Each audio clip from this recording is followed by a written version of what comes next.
अस्सलामुअलैकुम वरहमतुल्लाहि वबरकातुहू। मैं हूँ अब्दुल फीस साजिद और आप मेरा यूट्यूब पर चैनल देख रहे हैं Umar auto service and mechanical workshop. तो अगर आप हमारे चैनल पर नए हैं तो मैं आपको दिल की अथाह गहराइयों से खुशअमदीद कहता हूँ। साथ ही आपसे रिक्वेस्ट करता हूँ कि अगर आपने अभी तक हमारे चैनल को सब्सक्राइब नहीं किया तो प्लीज़ ज़रूर सब्सक्राइब करें, लाइक करें, वीडियो को दूसरे भाइयों से ज़रूर शेयर किया करें। उम्मीद करता हूँ पूरी दुनिया में जहाँ कहीं भी आप होंगे खैर वफियत से होंगे और मेरी दिली दुआ है कि अल्लाह ताला हमेशा आपको अपनी हिफ्ज़-ए-मान में रखे, अल्लाह ताला हमेशा आपको खुश रखे, आबाद रखे, शाद रखे। दोस्तों आज हमारे पास मोटरसाइकिल है सीडी होंडा 125 गालबर 15 या 16 मॉडल है। उन भाई के मोटरसाइकिल को ये प्रॉब्लम है कि उन्होंने ट्यूनिंग की करवाई है, उनका मोटरसाइकिल जो है ना वो स्लो नहीं खड़ा हो रहा और वो मोटरसाइकिल नीचे से ना जैसे टायर की हवा निकलती है ना ऐसे उसके अंदर से हवा की आवाज़ आती है, जिसकी वजह से वो बहुत ज़्यादा परेशान है और मोटरसाइकिल उनका ठीक तरह से चल भी नहीं रहा प्रॉपर। वो कह रहे हैं कि हमने थोड़े दिन ही इसकी ट्यूनिंग कराई है, जब से हमने ट्यूनिंग कराई है ये मसला शुरू हो गया। तो चलते हैं वीडियो की तरफ, देखते हैं कि उस मोटरसाइकिल को क्या प्रॉब्लम हो सकती है, क्या फॉल्ट हो सकता है। वीडियो मुकम्मल वॉच किया करें। मेरी कोशिश ये होती है कि मैं ऐसी वीडियो बनाऊँ जिससे मेरे जो मैकेनिक भाई हैं या हमारे कस्टमर हैं उनके नॉलेज में उनके इल्म में इजाफा हो। तो चलते हैं वीडियो की तरफ, देखते हैं कि उस मोटरसाइकिल को क्या फॉल्ट हो सकता है। तो दोस्तों ये है मोटरसाइकिल ब्लैक रंग में, आप देख सकते हैं बहुत साफ़ गाड़ी है। जिन भाईजान की है हमारे वो बहुत ही इसकी केयर करते हैं। तो इसको अब हम देखते हैं कि क्या फॉल्ट है। ज़रा किक लगा भाई चाबी आने का। तो स्टार्ट रखना, ज़रा रेस थोड़ी ज़्यादा रख। तो दोस्तों आपको आवाज़ आ रही होगी, ये शू शू सी आवाज़ इसके अंदर से आ रही है और जब भी हम एक्सीलेटर से हाथ उठाते हैं गाड़ी बंद हो जाती है। इसकी मैंने रेस भी ज़्यादा करके देखी है लेकिन इसका फॉल्ट हल नहीं हुआ। तो देखते हैं कि अब इसको क्या मसला हो सकता है। दोस्तों इसकी चेकिंग का ये तरीका होता है कि आप सबसे पहले ये जो इसका टप्पा है ये उतार लें ऐसे। तो इसके बाद जो ना दोस्तों इसके ना ये वाला पैप देखा करें, ये जो इसका होता है ना टर्बो वाला पैप, अक्सर ये क्रैक हो जाता है। तो इसका फ़िलहाल तो ये यहाँ से भी ठीक है, यहाँ से भी चेक कर लेते हैं, यहाँ से भी इसका ठीक है। ये इसका फ़िल्टर वाला पैप है, ये भी आप देख लिए करें। तो ये भी जो है इसका ठीक ही नज़र आ रहा है। तो अब इसका और कुछ देखते हैं। ये जो पैप है इसका नीचे कर भाई, ये वाला भी इसका कोई नहीं कहीं से भी डैमेज फटा वगैरह नहीं है। तो अब हम दूसरी तरफ जाते हैं और देखते हैं कि पैप भी नहीं लगाया तो हम वो भी इसका नया लगा देते हैं। इन चीज़ों को मेरे दोस्तों आप तवज्जो किया करें।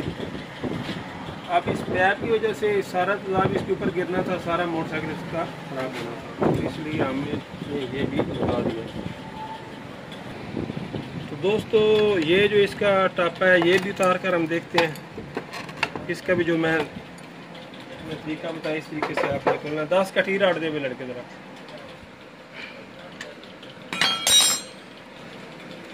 तो इसके जो फिल्टर वाला ये कवर होता है इसको आप उतार लें। इसको देखते हैं कि कहीं इसके अंदर फॉल्ट तो नहीं है। तो ये भी दोस्तों ठीक ही है, इसमें भी मसला को नहीं आ रहा।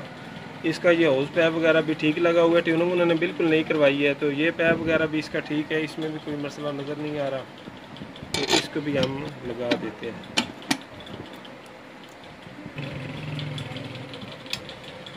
दोस्तों दूसरी साइड से भी हमने मुकम्मल चेकिंग कर दी है, इधर से भी हमने चेकिंग कर दी। अब इसका तरीका ये है कि हम इसकी किक लगाकर दोबारा हाथ की मदद से देखते हैं कि कहाँ से इसकी लीकेज हो रही है।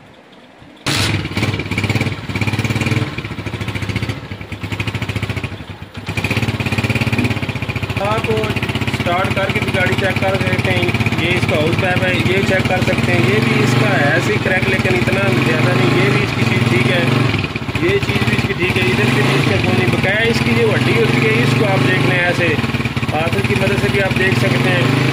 अगर फिर भी ना आपको समझ आए तो आप थोड़ा सा जो पानी है उसमें सरफ मिलाकर जैसे हम वो दूसरे पैप चेक करते हैं उसके ज़रिए भी दे सकते हैं। तो ऐसे हाथ के ज़रिए भी दे सकते हैं। तो इसकी दोस्तों ये जो फॉल्ट आ रहा है ना इस हड्डी में आ रहा है। नाट इसके बिल्कुल टाइट है। ये जो कार्बेटर इसके साथ फिट हुआ है यहाँ से ये लीकेज कर रहा है, ये यहाँ से हवा ले रहा है यहाँ से। तो अब हम इसको खोल कर देखते हैं। तो दोस्तों अब भी मसला बन जाता है। इसके अलावा ये जो इसका यूरोवाल निज़ाम होता है इसके नीचे रिंग होता है, यहाँ से भी लीकेज होती है लेकिन वो ऐसे नहीं होती। वो लीकेज की आवाज़ ऐसी होती है जैसे मोटरसाइकिल का सन नहीं लगा। तो दोस्तों ये देख सकते हैं कि इधर से आपको दिखाते हैं करीब करके, इधर कर दो करीब। तो दोस्तों ये देख सकते हैं कि जिस भाई ने भी मेरे कार्बोरेटर लगाया उसने थोड़ी सारी तवज्जो नहीं की। ये जो उसका रिंग है ना दोस्तों, मैं बल्कि आपको क्लियर करके दिखाता हूँ। तो दोस्तों मैंने कार्बोरेटर उतार के कहा चलो भाइयों को दिखाता हूँ। ये देख सकते हैं कि इसका जो रिंग है ना दोस्तों वो क्रैक हो गया नज़र आ रहा है। तो ये यहाँ पर था, इसकी फिटिंग ठीक नहीं थी, जिसकी वजह से ये मोटरसाइकिल प्रॉब्लम कर रहा था। मोटरसाइकिल स्लो भी नहीं खड़ा हो रहा था और मोटरसाइकिल मिसिंग भी कर रहा था। तो ये इसका मसला था, यहाँ से ये लीकेज कर रहा है। तो हमारे पास इसका नया रिंग तो नहीं पड़ा हुआ, हम इसी को मरम्मत करते हैं और साथ हम इसका एक्स्ट्रा एक जेल लगा देते हैं और इंशाल्लाह उम्मीद करते हैं कि ये फॉल्ट दूर हो जाएगा। तो दोस्तों हमने ये रिंग लगाने के लिए हल्की सी इसके साथ सिलिकॉन लगाई है। तो रिंग हमारे पास फ़िलहाल नया नहीं था, हमने इसी को सेट कर दिया और उम्मीद करता हूँ कि इंशाल्लाह ये सेट हो जाएगा। तो सिलिकॉन आपने इतनी लगानी है जो इसके अंदर ही रहे, ऐसा ना हो कि कार्बोरेटर से निकल कर चली जाए। इसके बाद दोस्तों ये कार्बोरेटर का जैन होता है, ये आपको देख रहा है, नज़र आ रहा होगा। तो आप इसको रख लें, इंशाल्लाह ये मसला जो है वो ख़त्म हो जाएगा। ज़रा पीछे हो गए तो जैन आपने रख लेना है। जैन की आपने टाइमिंग देख कर सीधी तरह ही रखना है। उसके बाद आप कार्बोरेटर पहले बैक साइड की तरफ लगाएं और उसके बाद आप ऐसे फिट कर दें। तो अब हम देखते हैं कि ये क्या करता है। तो ये जो क्लैंप है जैसे आपने खोला है और वैसे ही आप लगा दें, नट लगा भी लड़के ज़रा दूसरी तरफ। अब हम देखते हैं कि हमारा मसला हल हुआ है या नहीं हुआ। तो ये दोस्तों छोटे छोटे फॉल्ट होते हैं जिसकी वजह से गाड़ी में बहुत बड़ा नुक्स बन जाता है और कस्टमर जो होता है वो परेशान होता है। और जब आप इस तरफ तवज्जो नहीं करेंगे तो कस्टमर दूसरी शॉप पे जाएगा, वो इसका फॉल्ट दूर कर देगा, तो वो कस्टमर जो है दोबारा आपसे काम करवाने के लिए नहीं आएगा। तो आप इस चीज़ का ख्याल रखा करें। ये छोटी छोटी मिस्टेक जो होती है ये परेशानी का बायस बनती है। तो दोस्तों कार्बोरेटर हमने लगा दिया, अब हम किक लगा कर देखते हैं कि हमारा फॉल्ट दूर हुआ है। लगा भी रखे तो दोस्तों देख सकते हैं कि गाड़ी की आवाज़ ही है जो वो बदल गई है। तो अब आप इसकी रेस जो है जहाँ पर भी रखेंगे तो ये इंशाल्लाह गाड़ी ज़रूर खड़ी होगी। तो देख सकते हैं कि दोस्तों आप गाड़ी स्लो भी खड़ी हो गई है। तो अब हम जहाँ पर भी इसको रख रहे हैं तो ये गाड़ी खड़ी हो रही है। तो इसकी वो जो आवाज़ थी वो भी बंद होगी शुरू शुरू की। तो ये इसके अंदर छोटा सा फॉल्ट था जिसकी वजह से पूरी गाड़ी का निज़ाम ख़राब हुआ था। तो इसलिए जब आप काम करते हैं तो इन चीज़ों की तरफ तवज्जो किया करें। जैसे मैंने वो दूसरी तरफ बैटरी का पैप लगाया है, वो हमारे भाई की मिस्टेक थी। इसी तरह ये हमारे भाई ने कार्बोरेटर खोला है, साफ़ किया है, लगाते वक्त उन्होंने तवज्जो नहीं की है तो ये छोटा सा फॉल्ट उसके अंदर आया। तो जिसकी वजह से कस्टमर बहुत ज़्यादा परेशान था और गाड़ी बहुत ज़्यादा नुकस कर रही थी। तो आप देख सकते हैं कि वो ही गाड़ी है। तो आप जहाँ पर भी आप इसको खड़ा करेंगे तो ये खड़ी रहेगी।